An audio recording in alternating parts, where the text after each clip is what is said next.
For one moment Saqlain साहब, let's come to legal immigrants जो Indians इस वक्त फेस कर रहे हैं, खासतौर नॉर्थ अमेरिका में, कि H1B वीजा पे जो गए हुए, उनके लिए इंतहाई मुश्किलें पैदा हो गई हैं और उनमें से लाखों लोगों को अब वापस आना पड़ेगा। तो इससे आप इंडियन इकोनॉमी को धचका लगता हुआ देख रहे हैं? बिल्कुल लगेगा, ये तो जाहिर है। उनके सबसे फौरी तौर पे जो उनको नुकसान होगा, जो रेमिटेंसेस की ग्रोथ उन्होंने रखी हुई वो कम होगी। दूसरी ये कि उनको, जो बहुत से लोगों ने अपना पूरा प्लान किया हुआ है, क्योंकि कुछ लोगों ने ऐसे हैं जिनका हो गया, उन वो तो जा रहे हैं, लेकिन आइंदा के जो होगी एजुकेशन पॉलिसी, गवर्नमेंट की अपनी जो पॉलिसी है उनमें तब्दीली लानी पड़ेगी।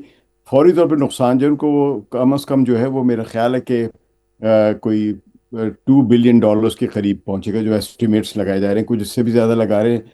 और कुछ लोगों का ये भी ख्याल है कि इसके नतीजे में इंडिया की जो है, उनकी इकोनॉमी की जो ग्रोथ है वो शायद 0.5% या 1% नीचे भी हो सकती है, जो प्रोजेक्टेड है, विच इज़ मोर देन 6%। तो ये फर्क तो पड़ेगा। ऑलरेडी वहां पे टाटा ने तो 12,000 IT प्रोफेशनल्स को निकाल दिया, फिर और कंपनियां जो है इन्फोसिस वगैरह वो निकाल रही हैं। सो कह तो रिजाल तो शुरू हो गया वहां पे अब। नहीं, ये कहते तो जान इसको बेटा, वो देखिए इकोनॉमी में, हर इंडस्ट्री में करेक्शंस होती रहती हैं।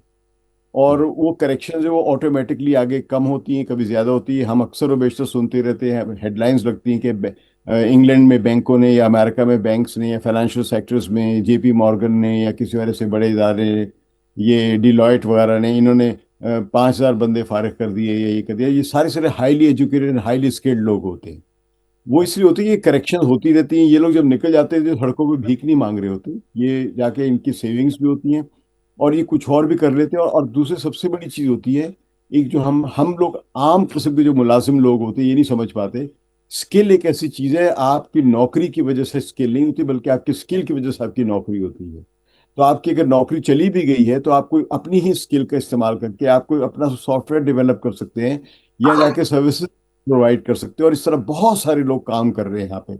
मैंने किसी भी स्किल्ड आदमी को यहाँ पे भूखा मरते नहीं देखे हैं। वो कुछ ना कुछ कर रहा है और कमा रहा है, और शायद नौकरी से ज्यादा कमा रहा होता है, लेकिन क्योंकि नौकरी का एक क्लास, मिडिल क्लास लोगों में एक बड़ा चार्म होता है कि हमें मुसलसल हर महीने इतने पैसे मिलेंगे, नौकरी का ये पैकेज है, ये फ्रिंज बेनिफिट्स हैं, इतने इंश्योरेंस कवर है, इतना वो है, पेंशन है, ग्रेचुटी वगैरह। तो उस वजह से हम लोग अक्सर नौकरी की ही हद में बैठ के सोचते रहते हैं। हालांकि जो लोग खुद जॉब करते हैं, एंटरप्रेन्योर हैं, वो दुनिया की सबसे ताकतवर कौम है, सबसे पावरफुल और सबसे रिच कौम है, वो ज्यूज हैं आपके। तो वो लोग हमेशा एंटरप्रेन्योर्स बनते हैं, बनाते हैं अपने बच्चों को भी। जबकि हम दूसरे इंडियंस हो गए, पाकिस्तानी हो गए, या इस किस्म के जो मिडिल क्लास के लोग जो होते हैं, जो बस सोचते हैं बड़ी छोटी सी सतह पर है, ये अच्छी जॉब सिर्फ तलाश कर रहे होते हैं। तो ऐसे इंडिया में अगर इन्फोसिस ने या टाटा ने किया है, कोई फर्क नहीं पड़ता।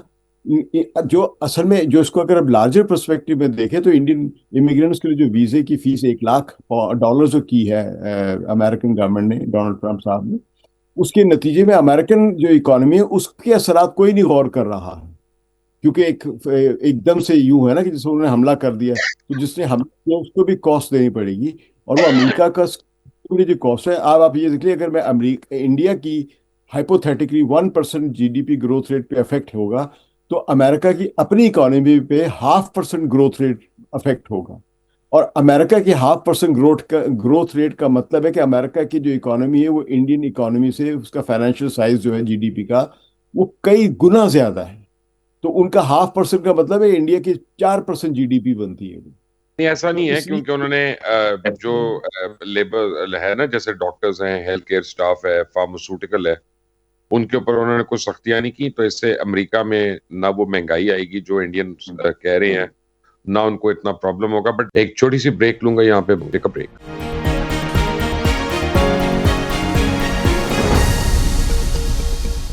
Welcome back from the break. Doctor Hamid, coming to a very important point.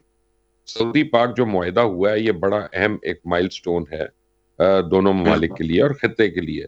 लेकिन क्या आप समझते हैं इसकी वजह से पाकिस्तानी लेबर और पाकिस्तानी वाइट कॉलर वर्कर के लिए मिडल ईस्ट में मजीद अपॉर्चुनिटीज अब ओपन अप होने का इम्कान है, खासतौर न्योम सिटी में, जहां अभी भी लाखों लोगों की रिक्वायरमेंट है वहां पे काम करने के लिए? बिल्कुल मुबशर भाई, आपने 100% सही बात कही है। देखिए ये एक बड़ा तारीखी मुआहिदा है और इसके अंदर again I have to give the example कि इंडिया जो है वो मुकाफाते अमल का शिकार हुआ है। इंडिया का जो मोदी और उससे पहले का जो सारा नैरेटिव था उसके अंदर उन्होंने गल्फ के अंदर भी बड़ा अपना कंट्रोल मेंटेन किया हुआ था in terms of human resource. Pakistan के लिए आज मैं समझता हूं कि बड़े सालों के बाद, कई दहाइयों के बाद एक ऐसा मौका आ गया है जिसके अंदर सऊदी अरब समेत तमाम अरब रियासतें पाकिस्तान की जो कैपेबिलिटी है, जो पाकिस्तान का कंट्रीब्यूशन है, उसको रिकग्नाइज कर रही हैं, एक्नॉलेज कर रही हैं और उसको आप फायदा भी उठाना चाहेंगी। बड़ा वाज़ेह तौर पर देखिए, अभी तक मैं एक अगेन एक चीज अभी पिछले दिनों ही पढ़ी है, 3-4 दिन पहले, कि नियोम सिटी समेत, नियोम सिटी और जो मोहम्मद एमपीएस का जो विजन 2030 है, जिसके मुताबिक रियाद, जद्दा और 3 और बड़े शहरों को, ताइफ और उनको जो है वो बहुत हाईटेक मॉडर्न टेक्नोलॉजी पे लाना है, जिसके अंदर स्टार्टअप्स की बात हो रही, एआई टेक्नोलॉजी की बात हो रही, इनोवेटिव की बात हो रही। तो उसके अंदर मेरा ख्याल ये है कि पाकिस्तानियों के लिए लगभग 2 लाख से 4.5 लाख जॉब्स की जो है वो गुंजाइश निकलेगी। और अब चूंकि इंडिया जो है वो एक, मैं बार बार कहता हूं कि वो अपने ही फैलाए हुए जाल में फंस गया। जब दुनिया में, पाकिस्तान ने भी इस तरह का बड़ा एक बुरा वक्त देखा था। एक्सट्रीमिस्ट आइडियोलॉजी हमेशा मुल्क को अंदर से खोखला कर देती है और बाहर से तनहा कर देती हैं। एग्जैक्टली यही इंडिया के साथ हुआ कि अंदर से खोखला हो गया, बाहर से तनहा हो गया और पाकिस्तान उस वक्त से गुजर के अब वहां आ गया जहां पाकिस्तान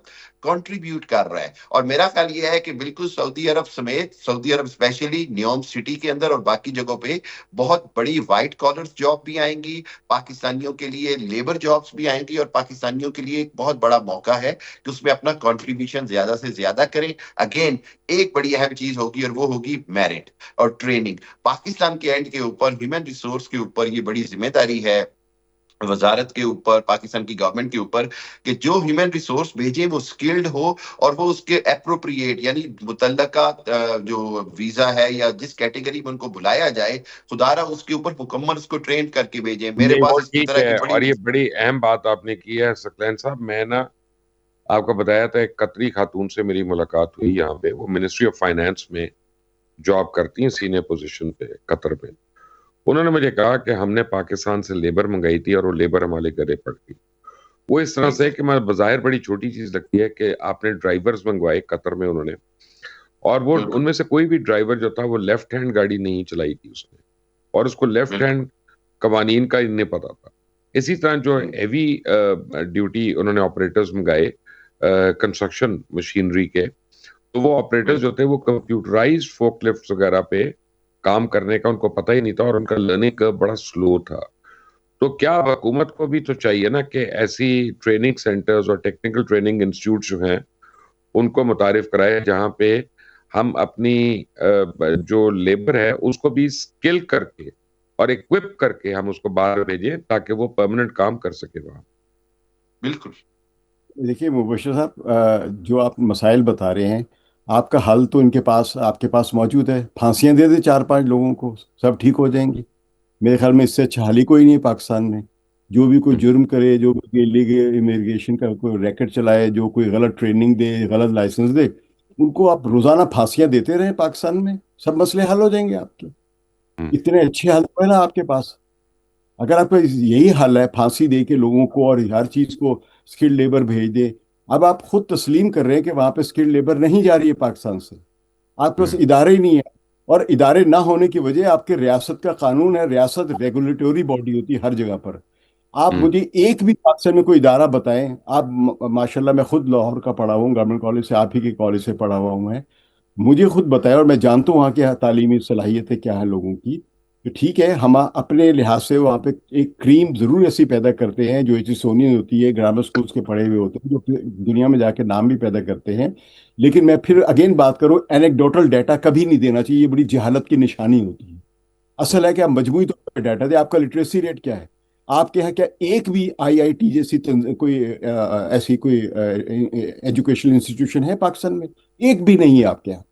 आपकी ठीक है, चंद एक अच्छी हैं, आगा खान मेडिकल कॉलेज अच्छा है, नस्र अच्छा है, लम्स अच्छा है, लेकिन ये आपकी कितनी परसेंटेज पॉपुलेशन पैदा कर रहे हैं जो हाईली स्किल्ड लेबर है या हाईली स्किल्ड ग्रेजुएट्स हैं, आईटी के एक्सपर्ट्स हैं? जब आप न्यूयॉर्क सिटी में लोगों को भेजेंगे तो वहां पे उनको ड्राइवर्स नहीं चाहिए। ड्राइवर्स तो किसी भी मुल्क से चले जाएंगे। और उनको जाहिर है इंडिया से भी मिल सकते हैं, बांग्लादेश से मिल सकते हैं।